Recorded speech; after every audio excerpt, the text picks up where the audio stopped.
आज हम पढ़ेंगे अणुसूत्र यानी मोलिकुलर फॉर्मूला।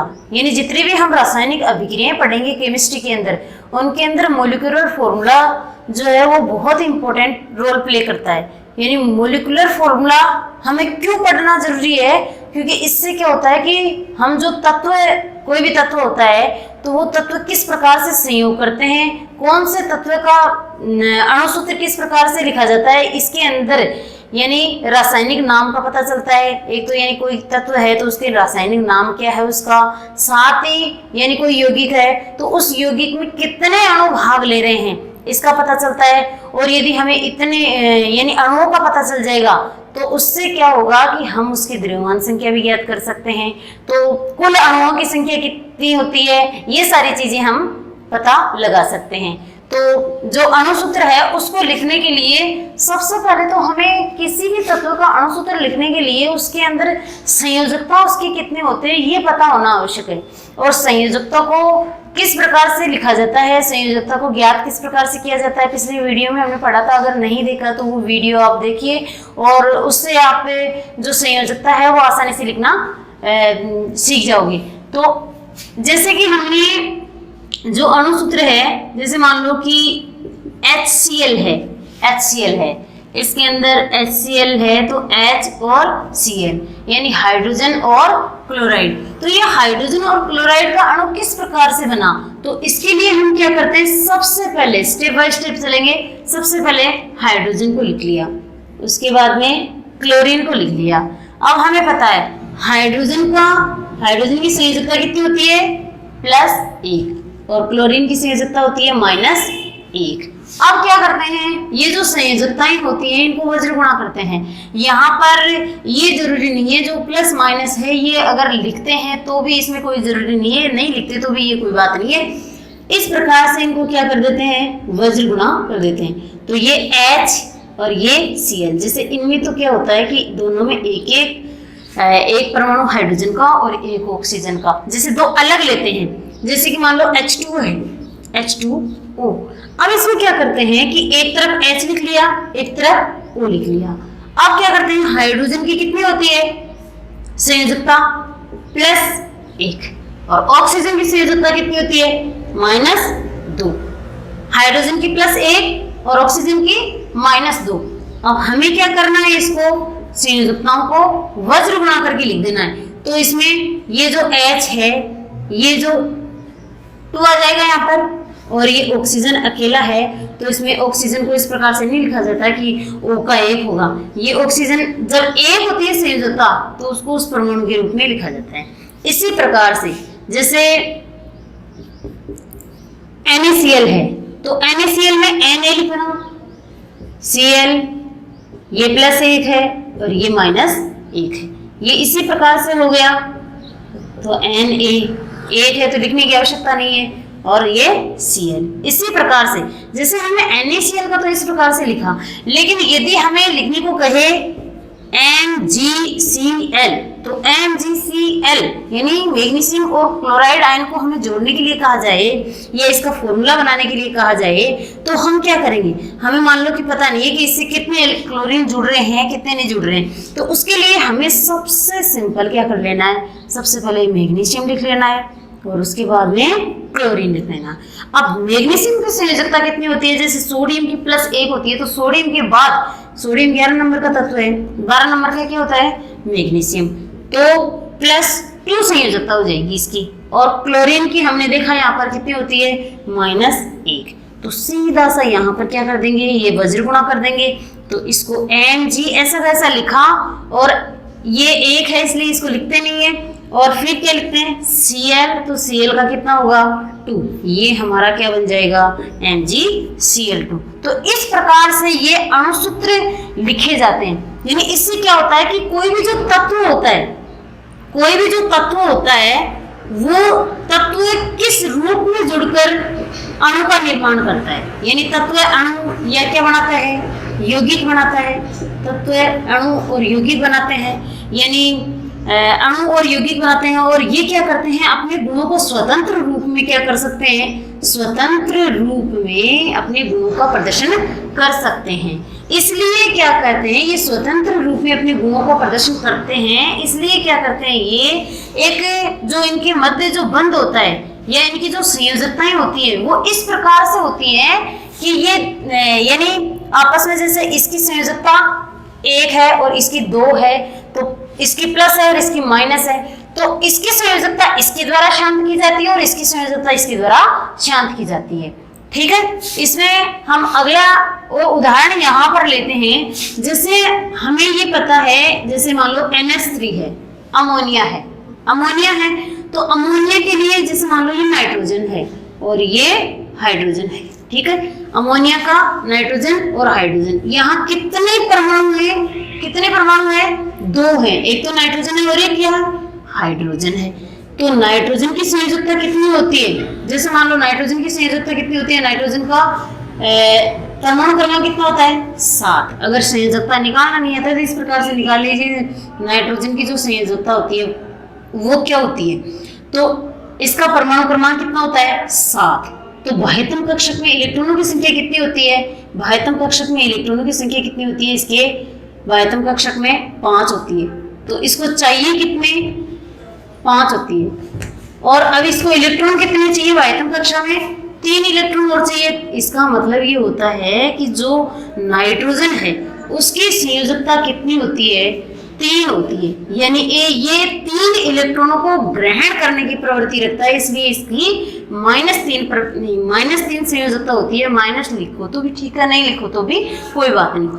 और ये हाइड्रोजन है, तो हाइड्रोजन की तो हम पढ़ते ही आ रहे हैं, हाइड्रोजन की तो कितनी है, +1 है। अब हमें क्या करना है, इस प्रकार से वज्र गुणा करना है, यानी नाइट्रोजन लिखा है ऐसा वैसा, नाइट्रोजन की यहाँ पर हाइड्रोजन का 1 है तो यहाँ पर लिखने की आवश्यकता नहीं है।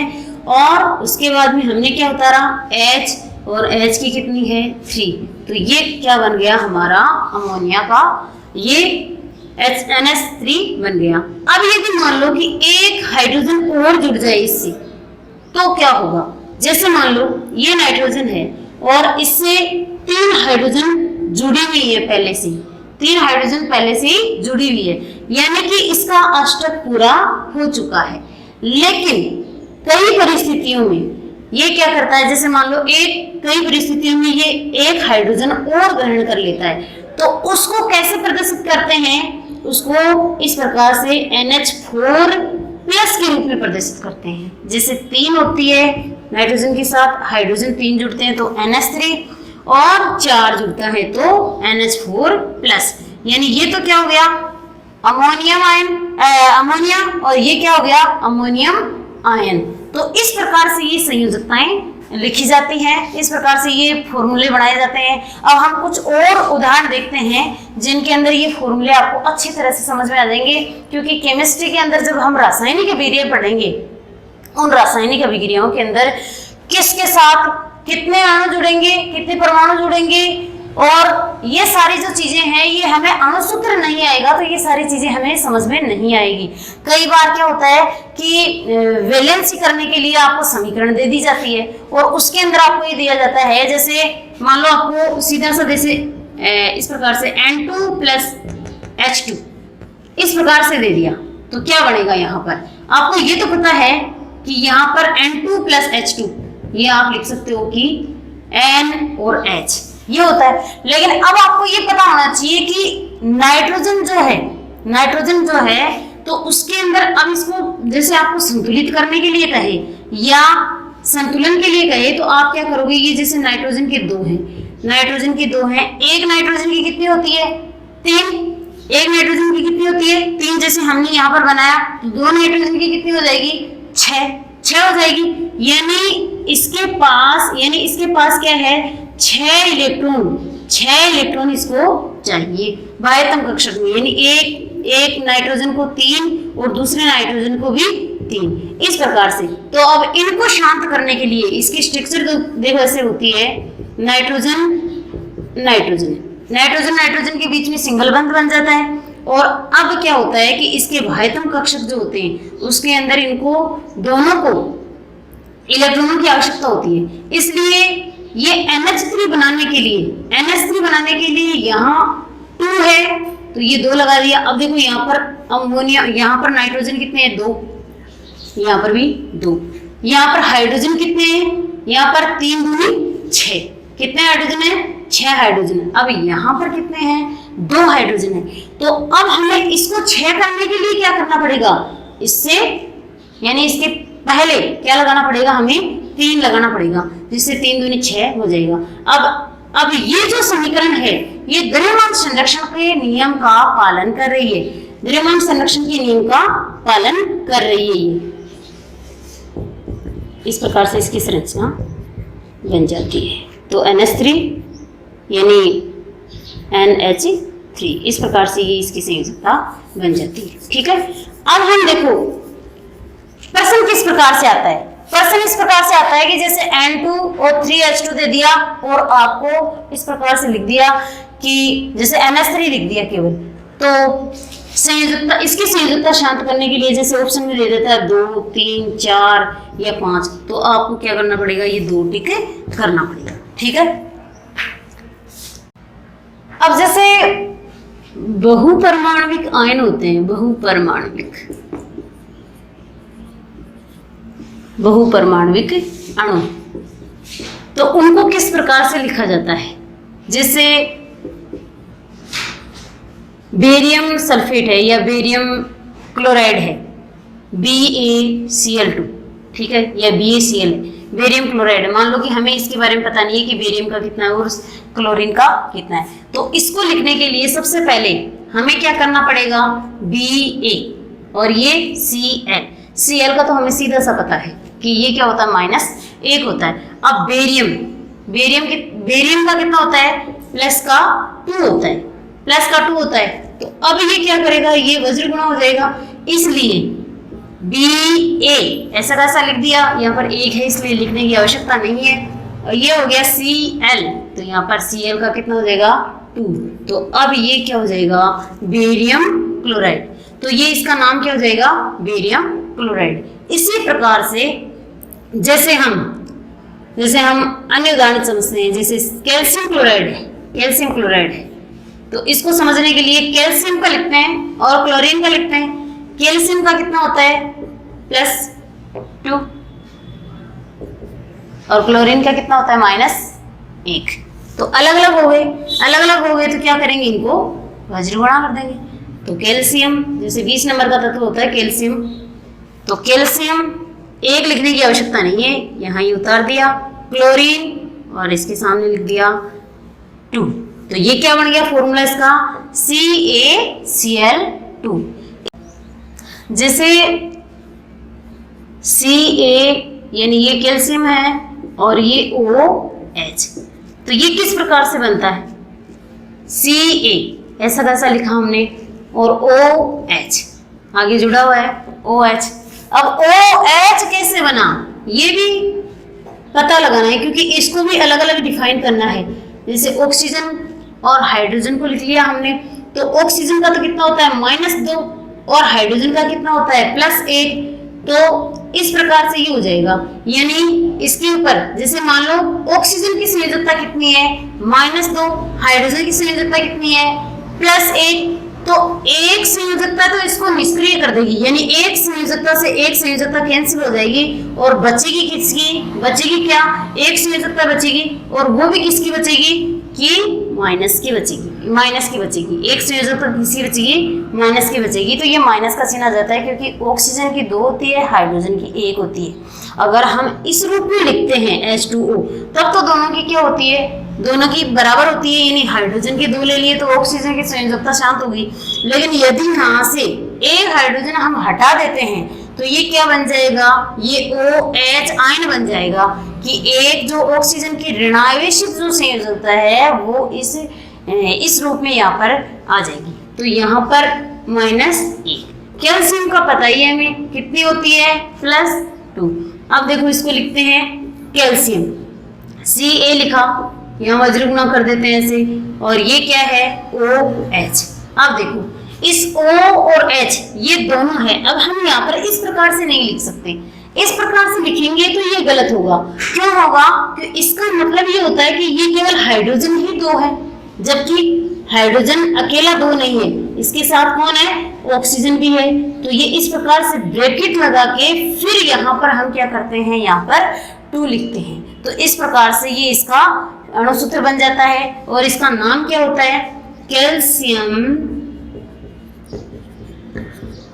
हाइड्रोक्साइड।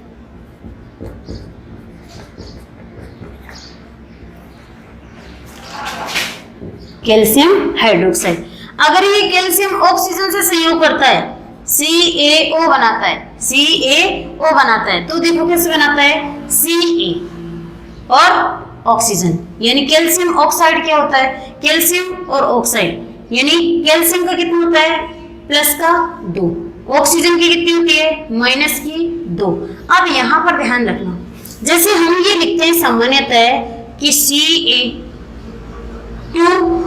यहाँ पर O है तो O लिख दिया और ये 2, तो क्या बन गया हमारा फॉर्मूला, Ca2O2। तो यहाँ पर देखो ये भी 2 है और ये भी 2 है, तो इसको और अधिक सरल अनुपात में तोड़ देते हैं, यानी ये 2:2 में है तो इसको क्या कर देते हैं, और भी सरल अनुपात में तोड़ देते हैं, तो CaO इसका फॉर्मूला बन जाता है। और CaO को क्या कहते हैं, कैल्शियम ऑक्साइड। क्या कहते हैं, कैल्शियम ऑक्साइड। ठीक है, कैल्शियम हाइड्रोक्साइड हो गया और ये क्या हो गया, कैल्शियम ऑक्साइड। अब हम अगला देखते हैं, जैसे NH4CO3 अमोनियम कार्बोनेट। अब देखो अमोनियम कार्बोनेट को किस प्रकार से लिखा जाता है, तो हमने पहले अभी देखा था कि जो NH4 होता है उसके ऊपर +1 आता है, यानी NH4 किस रूप में लिखा जाता है, NH4 प्लस के रूप में लिखा जाता है, ये हमने अभी भी लिखा है। तो इसकी संयोजकता क्या होती है, 1 होती है। यहाँ पर क्या है, CO, कितना होता है, CO, और यहाँ पर 3, यानी अब इसको भी क्या करेंगे हम, 2 भागों में बांटना पड़ेगा। कार्बन की वैलेंसी कितनी होती है, 4, कार्बन की वैलेंसी कितनी होती है, 4, और ऑक्सीजन की वैलेंसी कितनी होती है, जैसे एक ऑक्सीजन की वैलेंसी -2 होती है, तो 3 ऑक्सीजन की, यानी 3 2 जा 6 कितनी होती है, -6। तो 4 से ये कैंसिल हो गई, 4 से ये कैंसिल हो गई, बची कितनी, यानी 4 से 4 तो कैंसिल हो गई और बची कितनी, 2 बची। तो यहाँ पर -2 संयोजकता यहाँ पर बची, तो इस पूरे की कितनी बची, -2। ठीक है, इस प्रकार से। तो अब हम इसको लिख सकते हैं कैसे, NH4, ये ऐसा खासा लिखा। अब मैंने आपको ये बताया था कि ये जो 2 है, ये क्योंकि पूरा जो अमोनियम आयन है, ये पूरा अमोनियम आयन के ही यहाँ पर 2 लगेगा और आगे क्या हो जाएगा, CO3। क्या हो जाएगा, CO3। अगर यहाँ पर कोई और होता, जैसे मान लो यहाँ पर 2 होता है या 3 होता है या और कुछ होता है यहाँ पर, तो उसके क्या लगाते, हम ब्रैकेट लगाते। तो ब्रैकेट लगाने के बाद में वो लिखते तो कि कितने अणु होते हैं, जैसे अमोनियम आयन है तो वो अमोनियम आयन 2 है और कार्बोनेट आयन 1 है। इस प्रकार से और कुछ उदाहरण समझते हैं, जैसे हम कैल्शियम कार्बोनेट है, कैल्शियम कार्बोनेट CaCO3, तो कैल्शियम का कितना होता है, +2, और कार्बोनेट का कितना होता है, मान लो कार्बोनेट है CO3 है, तो यहाँ पर ये CO3 है, हमने अभी देखा है कि CO3 है, और CO3 की कितनी होती है, 3 होती है, CO3 की कितनी होती है, 2 होती है, कितनी होती है, -2 होती है। इस प्रकार से तो ये स्केल का इस प्रकार से ये वज्र गुणा करेंगे तो Ca और यहाँ पर 2 है तो 2 लिख दो और CO3। अब देखो ये यहाँ पर 2 है, 2 आएगा, यानी इस प्रकार से हम इसको करके लिख सकते हैं। लेकिन ये और ये बराबर है, तो मैंने आपको अभी भी बताया था कि जो इनका जो अनुपात होता है वो सरल अनुपात में इनको लिखा जाता है, सरलतम अनुपात में इसको लिखा जाता है, इसलिए ये 2 भी नहीं लिखा जाता और ये भी नहीं लिखा जाता। ये सूत्र क्या हो जाएगा, इस प्रकार से हो जाएगा। यानी आपको एक ये जो समीकरण अपन ने पढ़ी है, जैसे अपन ने समीकरण पढ़ी है कि जैसे CaO है, CaO इसका नाम क्या होता है, calcium oxide, calcium oxide. Calcium oxide क्या होता है, जैसे आप सफेदी वगैरह करने के लिए जो बाजार से लेकर आते हैं वो होता है कैल्शियम ऑक्साइड। अब इसके अंदर जब आप जल मिला देते हैं तो काफी मात्रा में ऊर्जा निकलती है, काफी मात्रा में। जैसे आप कैल्शियम ऑक्साइड के अंदर यदि जल मिलाओगे तो उसमें बहुत ज्यादा वो गर्म हो जाएगा, यानी वो क्या बन जाएगा, कैल्शियम हाइड्रोक्साइड बन जाएगा, कैल्शियम हाइड्रोक्साइड बन जाएगा, कैल्शियम हाइड्रोक्साइड। और इस कैल्शियम हाइड्रोक्साइड को बुझा चूना भी कहते हैं। क्या कहते हैं इसको, बुझा चूना। और इसको क्या कह देते हैं, इसको बिना बुझा चूना, बिना बुझा चूना। अब देखो, आप बाजार से जो कैल्शियम ऑक्साइड है उसको लेकर आए, जल मिलाया, आपने क्या बनाया, कैल्शियम हाइड्रोक्साइड बनाया। अब कैल्शियम हाइड्रोक्साइड यानी जल मिलाने के बाद में आप क्या करते हैं, दीवारों पे उसको पोत देते हैं। जैसे मान लो दीवारों पे उसको कैल्शियम हाइड्रोक्साइड को दीवारों पे सफेदी कर दी जाती है। अब क्या होता है, जैसे आपने देखा होगा कि जैसे हम सफेदी करते हैं तो 1-2 दिन बाद में चमक आती है उस सफेदी की। वो किस कारण से होती है, क्योंकि जो वायुमंडल के अंदर जो कार्बन डाइऑक्साइड है, वायुमंडल के अंदर जो कार्बन डाइऑक्साइड गैस होती है उसके कारण सफेदी आती है।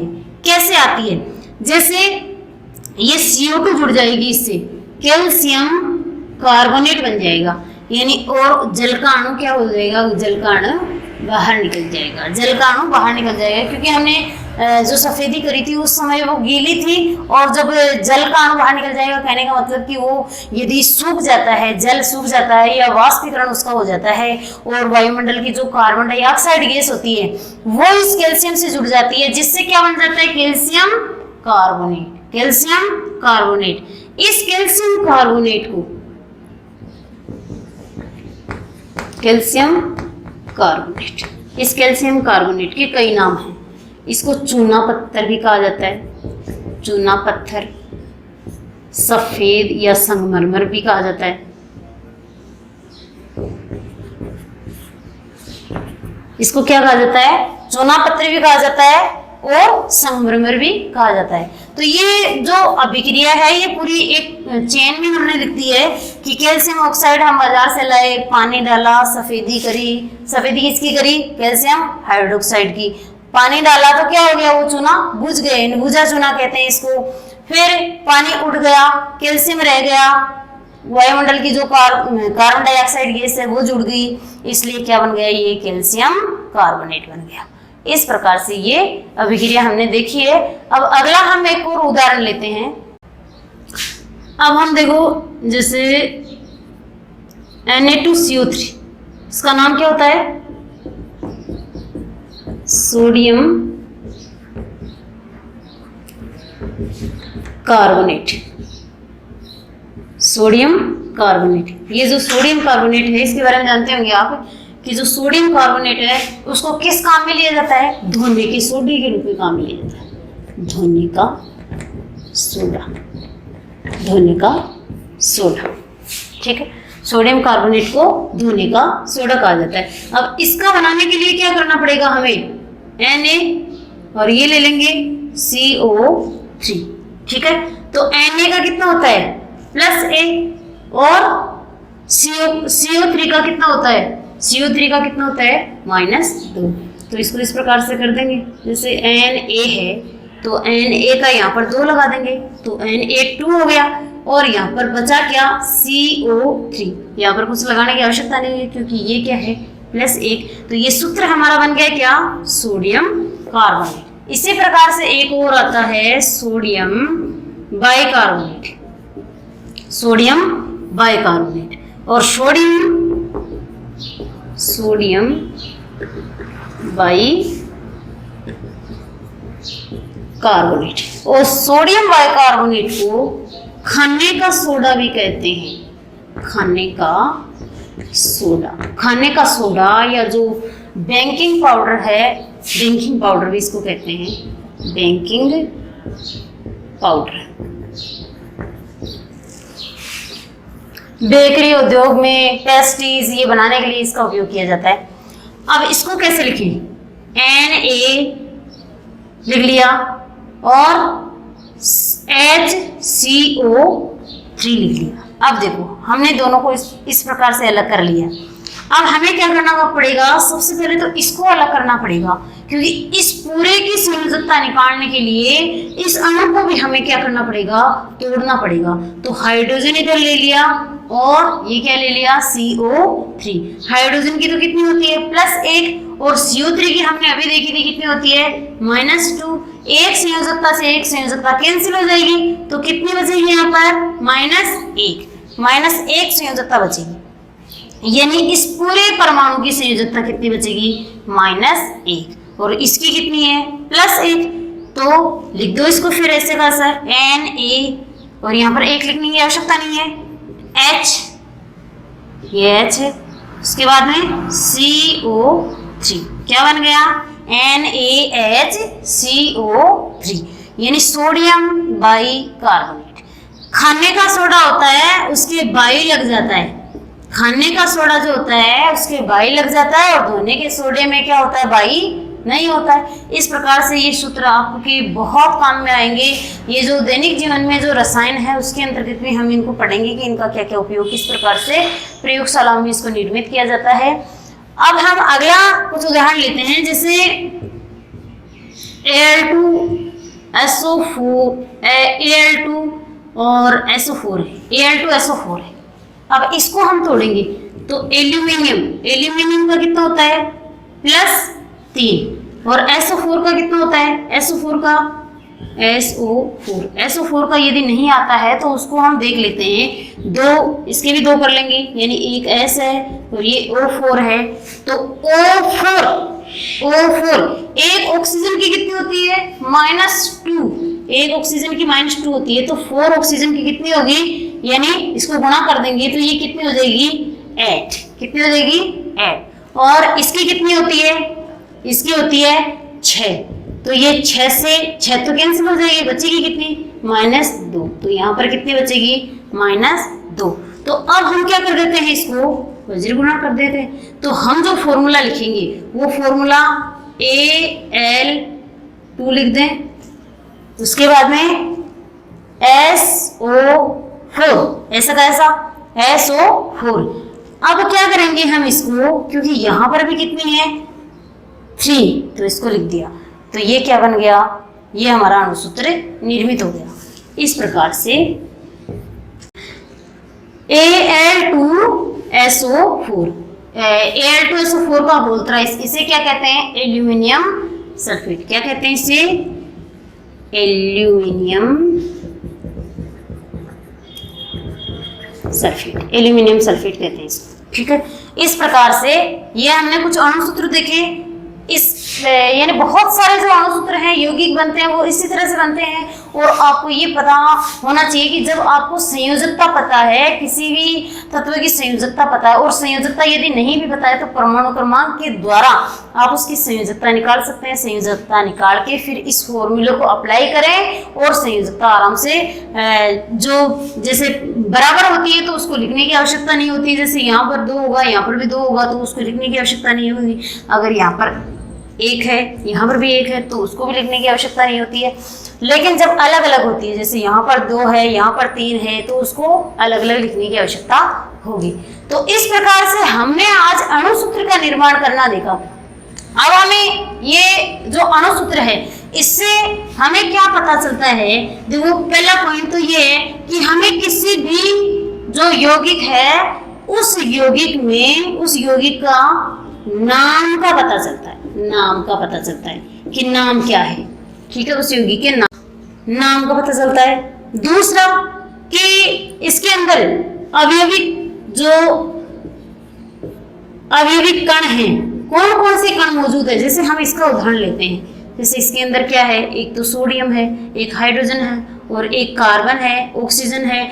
तो कौन कौन से अणु इसके अंदर काम में आते हैं, उन कणों के बारे में इसकी जानकारी प्राप्त होती है। तीसरा, यदि हमें इस प्रकार से ये फॉर्मूला लिखा हुआ है तो हम क्या कर सकते हैं? इसकी द्रव्यमान संख्या ज्ञात कर सकते हैं। क्या कर सकते हैं? इसका द्रव्यमान भी ज्ञात कर सकते हैं। तो इस प्रकार से जो हमारा, और एक ये क्या, ये जो आणविक जो फॉर्मूला होता है, इससे क्या होता है, ये स्थायी होता है। यानी कोई भी जो तत्व होता है या अणु होता है, उसको स्थायित्व प्राप्त करने के लिए या तो यौगिक के रूप में रहना पड़ेगा या उसको अणु के रूप में रहना पड़ेगा।